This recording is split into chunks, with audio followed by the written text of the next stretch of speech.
po ang anything I can do for you.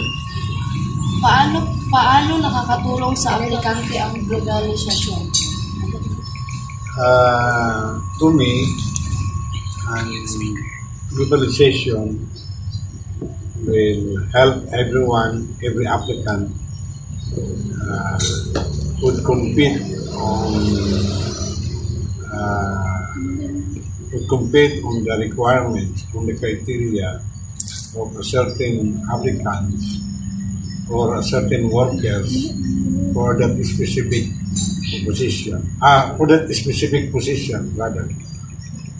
So, dahil as I know, the purpose of globalization is there will be a balanced distribution of goods, equipment, and others. So, because of that, globalization will greatly help each country, particularly for those applicants or our workers. That's all. Thank you.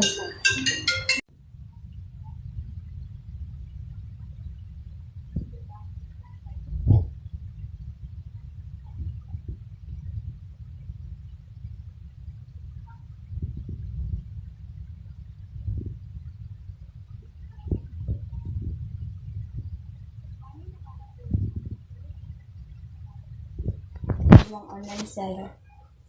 Actually, napakalaking tulong yung mga teknolohiya ngayon like internet, cellphones, laptops dahil doon kami kumukuha ng mga customers from other cities and dito din sa lugar natin. Kasi kung walang internet, mahina yung benta. Malakas yung bintahan ngayon sa internet kasi maraming tao na nagagamit na ng social media accounts. Maraming salamat po. Mga pala si Monica Pacolba, galing sa Binoni Dignido National High School at nandito kami ngayon para interviewin kayo para sa globalisasyon, para sa negosyo. Kayo nga pala si... Ako nga po pala si Mary Jane Obon, isang sales supervisor po dito sa personal collection po. Ano po pala yung tanong mo, Monica? Ito po, paano nakaka-apekto ang globalisasyon sa inyong pagnegosyo? Salamat sa tanong mo, Monica, no? Ang globalization nakaka-apekto sa business. So, doon tayo sa magandang apekto nito, no? So, ang globalization, itong personal collection ko, napagbigyan ko ng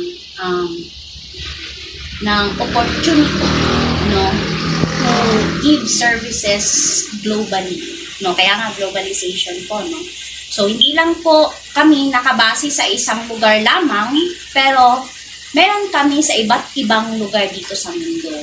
So, ayan, dahil may personal collection, nakapagbibigay po kami ng serbisyo sa mga tao po, lalong-lalo na sa taong masa po. Kasi itong mga produkto namin, talaga pong essential products po kami. So, araw-araw po itong ginagamit.